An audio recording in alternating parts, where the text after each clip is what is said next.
Good evening.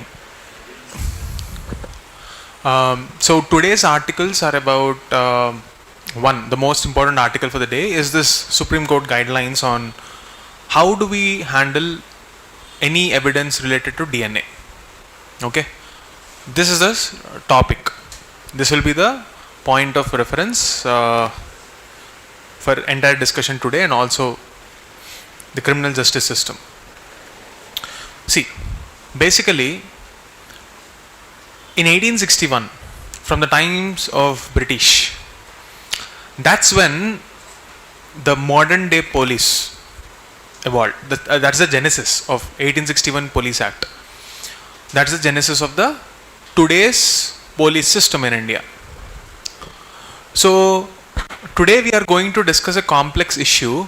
Why I'm saying complex? Because it's a combination of technology on one end, then it is a aspect of our criminal justice system, and then both of this converge into our governance. Okay, here let me briefly explain the context of this entire bill and the issue here. For example, at a crime scene, if you find a blood sample, should we take that as a prima facie evidence, that is the preliminary evidence, or should we not? This is the question. Okay, so to handle with the investigative procedures, we have something called the Evidence Act. After the the new criminal laws were passed, the new section numbers etc., you don't have to memorize them, but you have to know that there is something called Evidence Act. So the purpose behind this discussion is this evidence has a certain procedural aspect. So how you handle that procedure gives legitimacy to the fact that either it can be used or it can be discarded as an evidence. This is the central discussion here. Clear, everybody? Now, what is the Supreme Court guidelines on the acceptance of DNA? That is the genetic marker, genetic material, as a proof or an evidence in crime scenes. Here the problem is anybody can put your blood sample or anybody can tweak the evidence. So what is the evolving stance of Supreme Court, and how do we ensure that the central point here, that is whether we can treat blood samples or DNA as a evidence for a crime, what is the Supreme Court stance and how did it evolve? These are the two metrics where we will be discussing. See, here in the article you will see many case laws. For example, the most important case,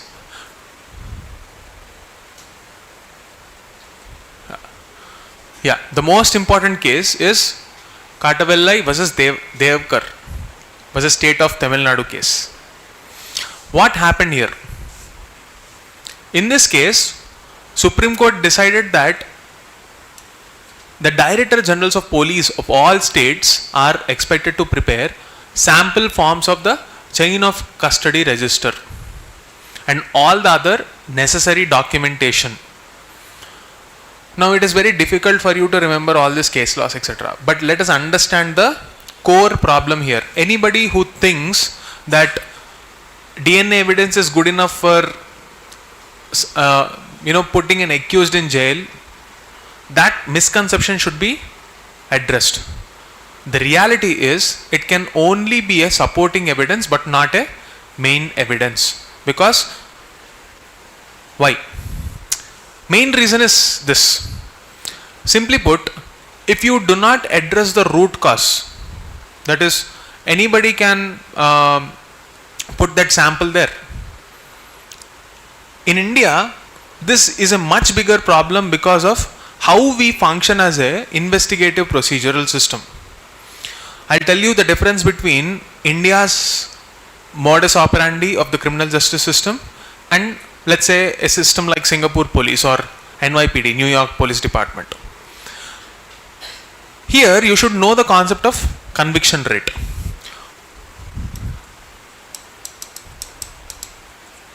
conviction rate.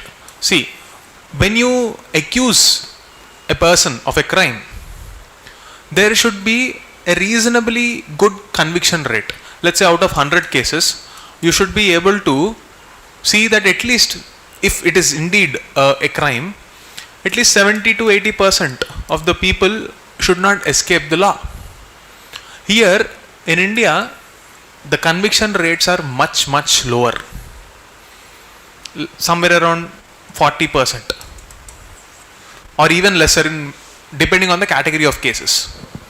Okay, why is this the problem? Because at the heart of this, there is no accountability and there is total power. Let me explain this. Let's say I am an investigative officer. There is some other person who is acting like a judge of a trial court. Now in this scenario, if you see that I carry out an investigative procedure and I take it to the court. The court will examine the evidence that I have produced and will give a judgment on the basis of that investigating report. This is how the system is in Singapore or any other well functioning police system. And the strength of that investigative report decides the career progression of the officer. So there is a sense of accountability and an incentive attached to the procedural sanctity. If something goes wrong in the process, there will be a black mark on the police officer career progression. So in India, that is not the case. If you carry out an investigation, you have to approach the court through a public prosecutor. That public prosecutor will put that case in front of the judge as per the procedure established in law. If something goes wrong, there is no accountability on the public prosecutor because he can blame it on the police, and there is no action on the police if something goes wrong, and they will simply say, we have so many duties. We are put in traffic, we are putting in investigation, we are putting in patrolling, we are put in day-to-day investigative procedures also. Basic law and order, bandobast for politicians. We are doing everything, anything and everything. There is no bifurcation at the ground level, and you expect us to come up with best. Please give us the best of the best facilities. This is what they would say. In fact, the other day when I was having an interaction with one of the IPS officer, retired Raju sir, he was also mentioning the same point. I asked why there is a conviction rate that is so low in our country. He explained the same process. Then I asked, why can't you bifurcate the system as per, in 2006 you have had something called, in 2006 Supreme Court came up with some guidelines on how to carry out police reforms. This police reforms judgment is famously called as the Prakash Singh guidelines on how to restructure your police system. You might be wondering, why am I talking about police reforms in this case about DNA? Because it is linked to the jurisprudence or the logic used by the Supreme Court. It is interlinked. You have to understand that link, right? That is the reason I am telling this. Supreme Court guidelines said that, see, boss, if you think that police are not functioning well, it directed every state government or state legislative assembly, because why? One, according to the schedule 7, law and order is a state subject. Secondly, if you want to enforce some legislative changes, it is not the job of judiciary to do that. They can only give guidelines, not exact rules, not exact laws. That will become judicial overreach. Okay, so it just gave a broad guidelines saying that this is how you should do it. One of the guidelines is, let's bifurcate. Let's say the state of Telangana has somewhere around 10,000 crores as a budget for the police department, entire police department. Now, if you bifurcate this into various wings, say traffic, investigation, patrolling, so on and so forth. There are so many divisions, and each state has its own way of arranging the police, state police, because it's a state subject. It is just not sufficient for a single department here. How do you expect the police to function? This is what they would say. So now everything boils down to the triple F problem of governance. You neither have funds, nor you are putting them accountable and you are giving them responsibility, nor they are skilled enough to carry out the investigative procedures as per the evolving nature of crime. Let's say cyber crime. It's a very specialized crime. Do you think the state police departments are equipped? No. Do you think they will be quicker than hackers? No. Because they require training, skilling, and they don't have a working apparatus in place. So forensics, which is one of the biggest cost in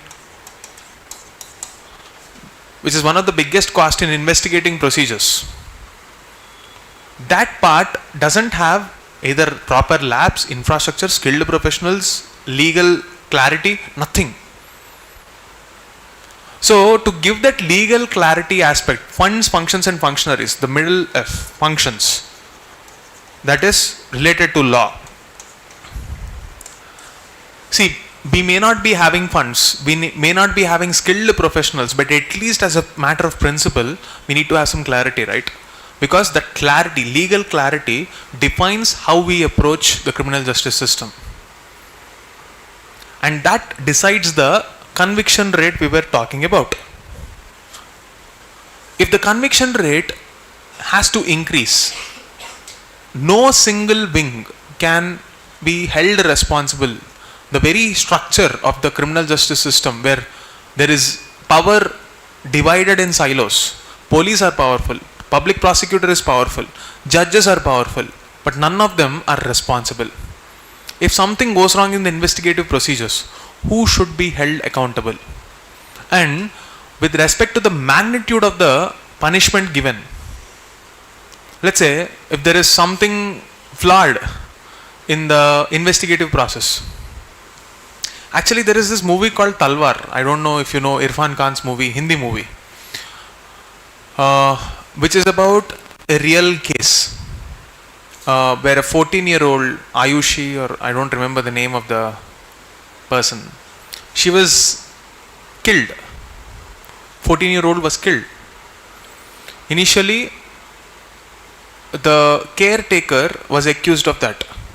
Later, in the investigative process, father was, also suspected. It's been roughly around 10-15 years, maybe even more than that, maybe 20 years also. I don't remember the exact case. There are many other cases like this, Jessica Lal murder case. In all these cases, the weakest point has always been the investigative sanctity, procedural sanctity. Why? Because the root problem has not been addressed.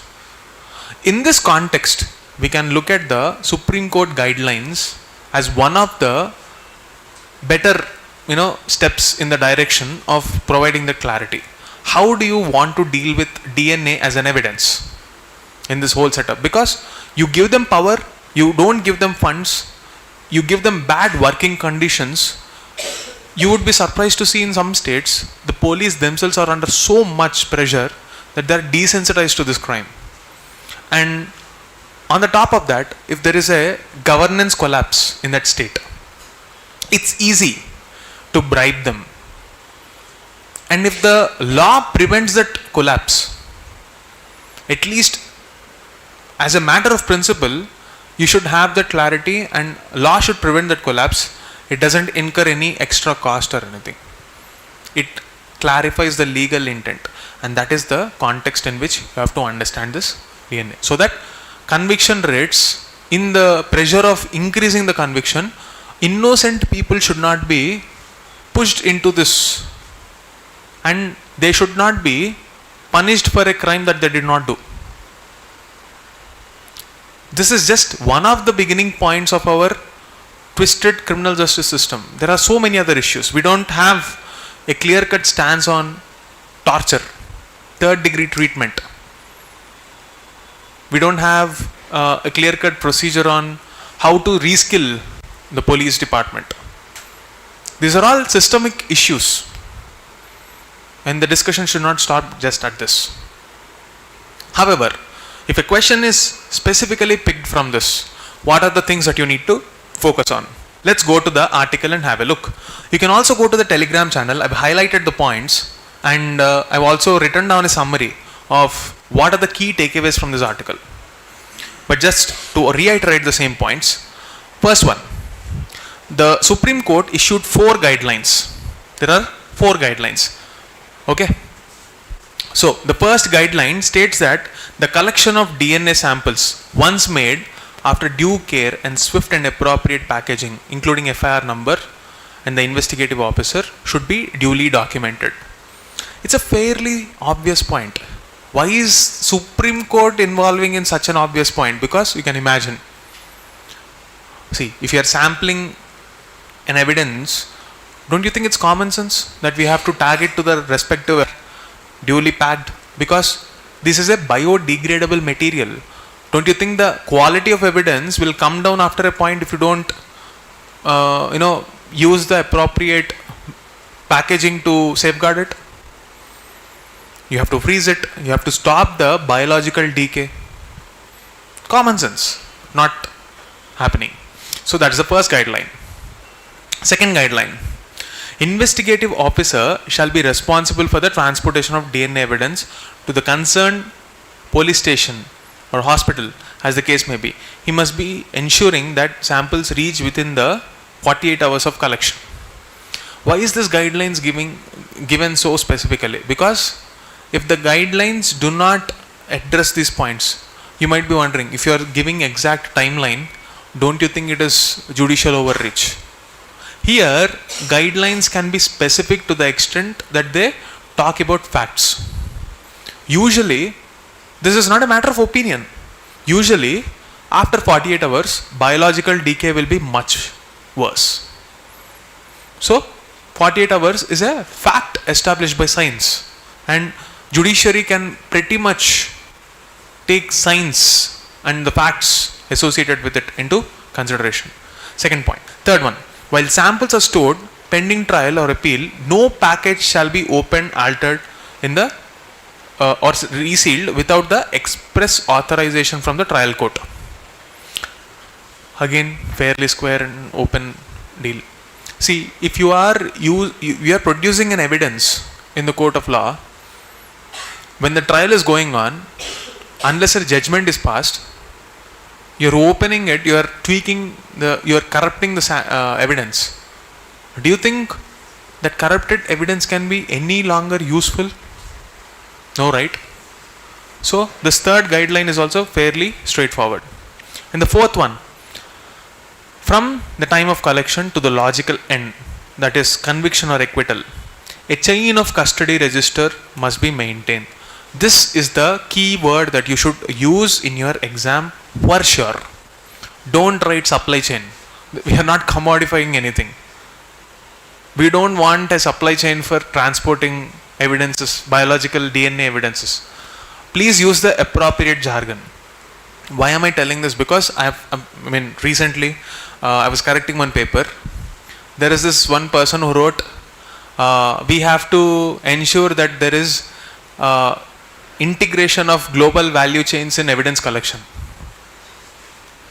I was like confused. What do you mean by integration of global value chain? What he meant was this thing. Chain of custody register. Both are not same. Okay. This register must be appended to the trial court record. The investigative officer is responsible for any lapse. Simply put, Supreme Court is forced to clearly lay down what you think is common sense. Neatly pack it. You are responsible for making sure that it is reaching without time breach. Then, third point, Samples should not be open when trail is going on. Fourth point, it should be tracked from end to end.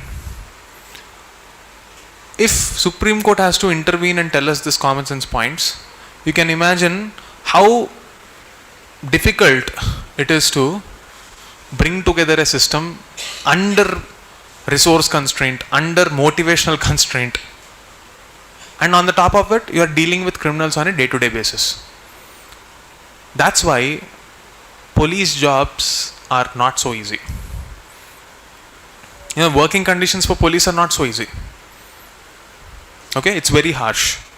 And because they do not have a stability in their careers, it's usually, I'm not talking about IPS officers here, we're talking about the ground level constables, head constable and people on the ground. Imagine the life of traffic police. They have to stand in the traffic pollution in summer, in winter, in rains, no matter how they are. Like, they don't get proper incentives or recognition. And they will be the ones who will be blamed here more than anyone else. So it requires a systemic overhaul, not just a Supreme Court guideline. And that's the takeaway. Change should happen from the institution level and public perception level. Both should go hand in hand. You should not have a perception that only the police are to be blamed. Yes, there are bad apples everywhere. In every system, you will find corrupt people. But it's not the case always. If India is 100% corrupt, we wouldn't be here. There are systems which are so dismantled in other nations that survival itself is a miracle there. Right? So you need to appreciate the good thing, look at things objectively. So it might have appeared like I'm digressing from the whole issue and explaining things which are not necessary to this. But if I did not tell you the context overall, like a story, do you think this article would have stuck in your mind? It's not that easy. Okay? Always contextualize the information that you are reading, address the problem, then look at a solution. What was the problem? Problem is whatever felt common sense was not followed. But what is common sense or why is it common sense? You need to take a step back, understand the story. Clear? Moving on. See, this is repeated multiple times. I will not repeat this issue. You are bored, I am bored, everybody is bored. So I'll quickly summarize the issue. What are the things that you should know? What is the core issue here? Presidential reference. In Tamil Nadu, the governor is stalling the bills. What are the things that you should know? Article 200, 201, 163, 164, and okay, you can note down or you can just write down, just like a quick revision. What are the article numbers you should know? I am not going to explain them further because this is like 5th or 6th time this article is coming up in the last 3-4 months. Article 200, 201, 163, 164. What are these articles saying? What is Article 143, Clause 1 in this context? So please go back and read this article again, but I am quickly telling you the points on which you have to focus. Article numbers, because it is in news, you might pretty much get it next year also, either in prelims or in mains. You cannot make a mistake in this kind of questions. If you are making a mistake here, it's a blunder. Don't trivialize this by saying it's a normal silly mistake. Start mentally calling it a blunder again and again so that you are much more vigilant. Don't glorify mistakes which can actually be very difficult. You might have read some point in current affair magazine, you did not remember it, you made a mistake. It's okay. Don't glorify that and trivialize this kind of mistakes. If you are making mistakes in this basics, start calling them blunders. Don't call them silly mistakes. It's a mindset issue. Stop chasing things that are unpredictable. Consolidate things which are manageable. Okay. So these are the issues. Now, from prelim standpoint, these articles are important. Now, the central question is, if courts tell you how governor should function, exact rules, timelines, etc., is it constitutional overreach, that is judicial overreach, or is it judicial review? This is the central question. So, how to decide that? What is the role of constitution here? Sorry, judiciary here in the constitution? Should protect it. Protect what? The spirit. What is the spirit? The spirit here says, see, if you are talking about constitutionalism, in India we have something called constitutional sovereignty. We don't want to put power, infinite power in the state. And even if we want to give so much power, we won't put it in a single organ. So, this restriction is at the heart of the importance of constitution. It is a social contract bound by some restriction. This restrictions you will find in Article 19 Clause 2. And the justification behind that. What is the doctrine? Doctrine of reasonable restrictions. Okay. So, what are the things that you should revise? I am just repeating whatever we discussed. If you do not know this, go back, read this topic again. I'll just give you the pointers. So, now that you understood constitutionalism, you understood the doctrine of reasonable restriction, you should know that the role of judiciary is to protect the spirit. What do you mean by the spirit?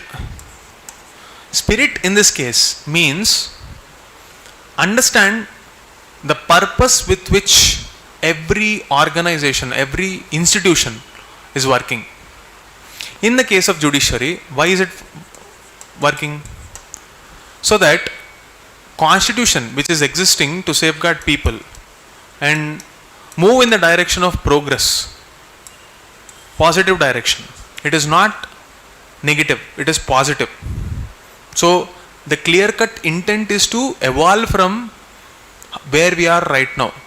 Legislations are a tool for this social progress. Clear? So in many case laws, you will see the word transformative constitutionalism. What do you mean by transformative here? Constitution is used as a document to transform the society in a direction that we want. What is the proof? Many judgments by the Supreme Court which emphasize liberty to individuals. For example, the Sabarimala judgment highlighted individual liberty, right to privacy, individual liberty. Article 377 judgment, individual liberty. This judgments collectively sprinkle this philosophy of transformative constitutionalism so that the direction of legislation is clear. And that clarity is seen through various instruments that we have in our judiciary. That is the spirit, where constitution is the vehicle on which social progress happens. Clear? Now, if this spirit is broken, just by using the words that is there in the constitution, then definitely judiciary should intervene. What happened here? Tamil Nadu governor is not taking an action on some bills. So the direction is halt.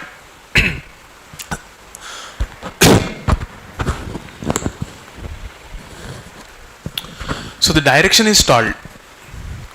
Now, constitution doesn't expressly say that there is a timeline in which you should finish this. Was that a case? So if you go back to the constitutional makers or constitution assembly debates, those debates will say that the purpose is intentional. Since India is a union of states and the principle of federalism is anyway tilted towards the center, so there's this discussion where governor is upholding this principle of quasi-federal state, where integrity of the nation is prioritized. So this is the logic. There should be some element of discretion. Were the constitutional makers clear about that discretion? No. Justification: in what context is it justified? In what context it is not justified? No clarity. Now, as an interpreter of the constitution, who should give that clarity? Supreme Court. And therefore, it is right to say that this is not a case of judicial overreach. Clear? This is the way you should argue. I think now you have got a clarity.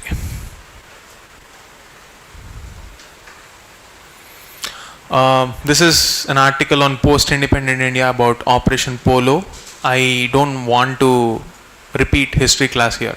You can just read it for yourself. I am bringing this to your case so that you know it is important. Similarly, this is important for students from anthropology background. You can pick up this article. Basically, it's about how there is a clash between the hereditary structures of the tribals in Jharkhand region and the modern laws. How to deal with that conflict. The Manki Munda system, as they call it. How to handle this conflict. Just observe the method that we discussed even in our previous class. When there are two parties in a conflict, how to resolve them? What is the role of the state? Make them feel like they are participants in this. Look at them whether they are in majority or minority. And according to that situation, if they are in minority, give them some special provisions so that they feel safeguarded. If they are in majority, address the concerns of majority by giving them power. Make them part of the active mainstream politics. Encourage them to become politicians and enter into modern democratic state. This is the two approaches we will have in dealing with conflicts. Either safeguard them or encourage them to be a part of the mainstream politics. Clear? Apply that thought template in this, you will be fine. Okay. Scarborough Shoal. This is about prelims information. In South China Sea, this is a perennial conflict, and you would like to, I don't want to explain this. There's nothing much that I have to explain here. This is a conflicted region. China and many other nations are fighting over the territorial disputes there. Conflicts in news often become the direct source of questions for mapping in your prelims examination. And this is a very, very old issue. So every name that you find here, go to Google Maps, sit there, just Google every keyword and map it. Now when I am saying mapping is important, don't do the mistake of trying to sit with every news item that you come across in international relations and make notes out of it. It's a sheer waste of time. Somebody will be making compilation. Use that compilations. You should know how to utilize your time judiciously. When you are reading newspaper, you are not supposed to use it as a source of collecting information. It is a activity meant to train your thought process. Say for example, how you learned the argumentation structure in questions related to presidential reference. How can you justify? We navigated through some step-by-step process which is not there in the article. We use that article as a tool to learn that argumentation structure. Similarly, we have tried to contextualize the issue in the case of DNA. Supreme Court guidelines about DNA as evidence. Spend more time there when you're doing newspapers rather than collecting information and feeling satisfied. Trust me, you will never look back at this. And if you really want that compilation, you have my Telegram channel anyway. From the past 5 years, I will anyway tag it. Don't waste your time there. So somebody is doing it for you, you would rather utilize that time. Every year, most of the questions come from those Telegram channel. There is a smaller channel for prelims also, right? There is a geography channel, subject-wise division, all are there. Go through them, use them properly, and don't waste your time unnecessarily. Clear? Fine. Okay. Resist pressure, lower tariffs. Fine. What is this article talking about? So this is written by Mr. Ashok Gulati, who is the same writer with whom we've had some interaction even previously also, like through his articles. He was talking about the theory of comparative advantage. Why is it wrong to look at trade only from trade deficit standpoint? If you did not understand, I'll take a step back, explain the entire story again if you forgot it. That's fine. Long story short, why do two different nations trade? Let's say there is a nation A and there is a nation B. Why will they do business? Why will they do import and export? Let's say there is a country A which is good at producing agricultural commodities. Let's say Japan. They are bad at agriculture because they don't have land that is conducive. So their most of the food is seafood based. Take the case with India. We have agricultural zones, agroeconomic zones are there in India, and we can have a wide variety of fruits and vegetables. Even if they try, the amount of energy, science, investment required here is so high that it simply doesn't justify wasting their time. So, Japan is, let's say, good at technology. They should do what they are good at. Tech. Now, if you clearly look at trade deficit angle only, a nation will appear smaller. For example, we are sending 100 kgs worth of potatoes and they're sending us a bullet train in return. It will feel like we have such a huge, difference. But imagine India has the capacity to sell potatoes to every nation in the world. Collectively, we can feed the world. But Japan cannot sell a bullet train to every country. Not every nation can afford it. They're not gifting us, we are buying it. How can you buy a bullet train with just one country's potato sale? It's not possible. It's possible because we are selling it across the world. This is the theory of comparative advantage, and we should not look at bilateral relations only from this strategic standpoint. For example, in the Russia-Ukraine war, what happened? When the war broke out, middle class people in India were concerned because sunflower oil rates were rising. Ukraine was the supplier of sunflower. Somewhere they are fighting and we are worried that we can't eat pakodas. That's the power of globalization. And this theory of comparative advantage, as the writer calls, should not be ignored. And therefore, he says that don't look at an issue only from a trade deficit standpoint. Collectively, we are doing much better. This is his theory. But in reality, what happens? In reality, if you look at this potato analogy only, what if this entire potato analogy, what if this entire potato crop is with one person?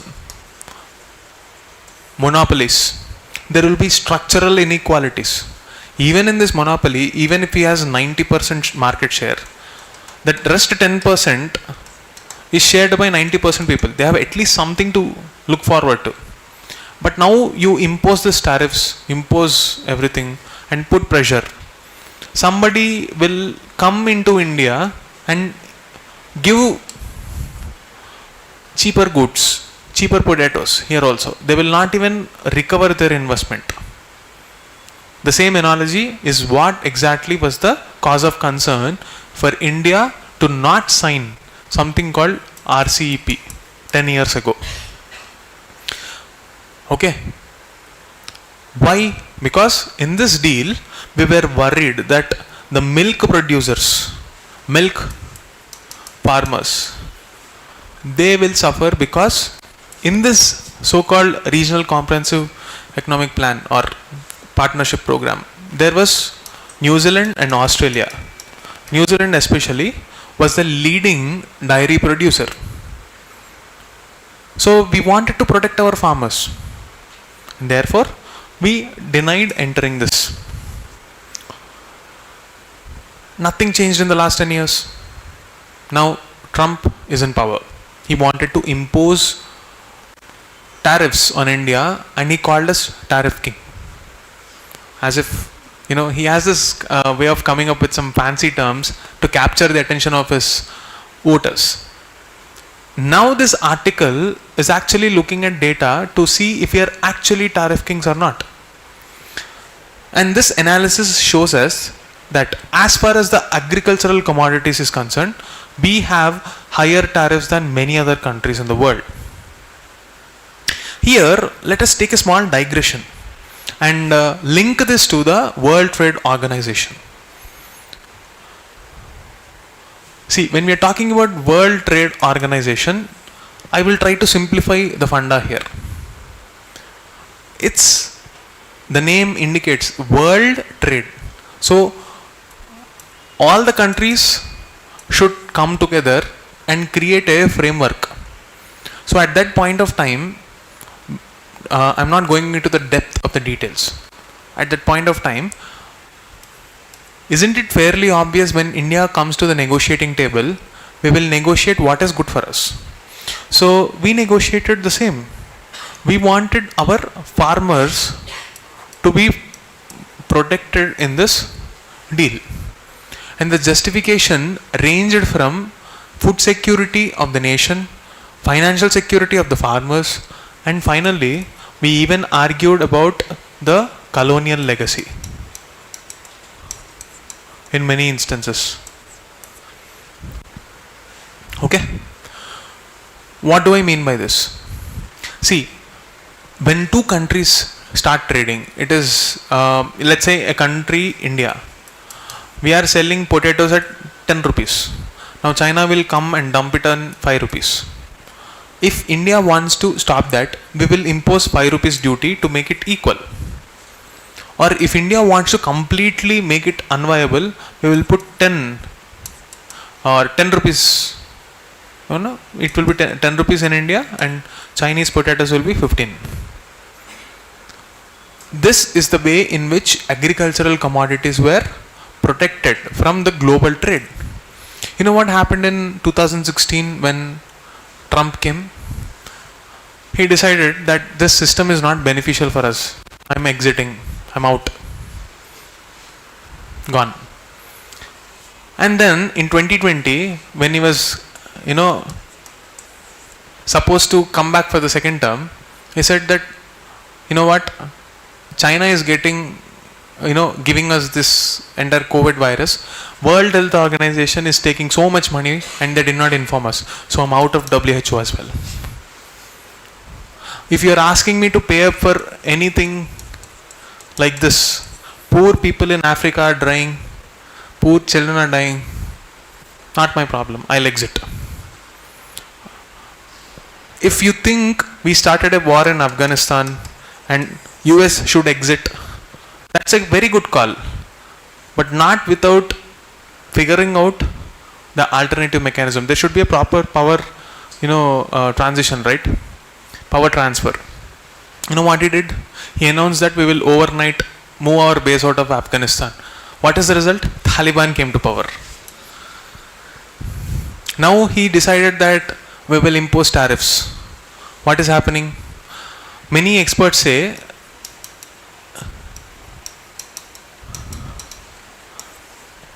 US is on the verge of stagflation. So he wants to pay the debt back. He is now imposing tariffs again and again. He wants to extract every single penny. What is this leading to? You are witnessing an interesting time here. We are not just supposed to think about our agricultural tariffs. You should stop worrying about the tariffs on our potatoes. We have to move beyond that. What is actually happening in the globe? Look at the issues in England. What's happening in England? In England, you have had a right-wing party claiming that we have to send immigrants back. Where did that entire event happen? If you open X, see that who is the founder of X? He's not the founder. He's just the owner. He bought the platform. Nobody remembers the owner anymore. Founder anymore. That is the power of money. If you open his account, his entire discussion agenda is about how X became the platform of free speech. We are witnessing a very interesting time. He is actually supporting some person for the political leadership in England. It's a clear-cut intervention of a technocratic company in mobilizing support for a specific political party. Can you guarantee that opinions cannot be manufactured? This is exactly the scandal we were talking about in Cambridge Analytica. See, whatever Musk says is immaterial. Democracy cannot be at the mercy of a platform. See the patterns emerging across the world.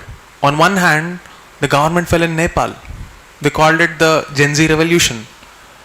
We don't know if they are irritated if TikTok was not banned or if it was left out, or it's actually the corruption problem. You're also witnessing a trend where the interim leader of Nepal was elected by an algorithm decided by AI. There is a voting pattern which influenced people through Discord. Discord is a platform like, we can say something like WhatsApp or much more than that. It's a community. On that, when a list is given based on the public opinion curated by AI, they decided the leader. An election is decided by AI. On one hand, you have Musk talking to the leader of the anti-immigration riots, claiming that immigrants should be sent back. On the other hand, Trump says that we will either construct a wall, or if that is not financially viable because we are under debt, we would send them back anyway. We are witnessing the rise of conservative politics and the rise of extreme right wing. We are seeing a trend where smaller countries are becoming the casualty. Nepal, Indonesia, next, you never know, Britain, Europe. And Europe historically has become, the origin point of world changing and trajectory changing events in the history. We are witnessing a period where there is a convergence of technology, convergence of new ideas, which is disrupting the existing economic patterns. There are geopolitical tensions, technocratic companies trying to manufacture opinions. Tariff is a smaller issue. The bigger issue is India ready? Are we still going to just sit there letting other companies dictate? You see, the Prime Minister of Japan resigned recently. During COVID, open our economic survey, people were complaining that India is not doing enough. It is letting people die. we are not infusing money into the system, because we were not giving cash transfers like Japan did and US did. The best thing that probably the government took at that point of time, at the best stance, is to infuse money indirectly through this so-called Atmanirbhar package on 13th May 2020. 12th, 13th and 14th, 3 consecutive days, where the finance ministers and the ministry officials gave announcements which probably changed the trajectory of Indian economic policy. It wouldn't have been so easy otherwise. Today, Japan is sitting on a debt of 266% of their GDP. US crossed the threshold of 300%. India is struggling with 50 to 80% only.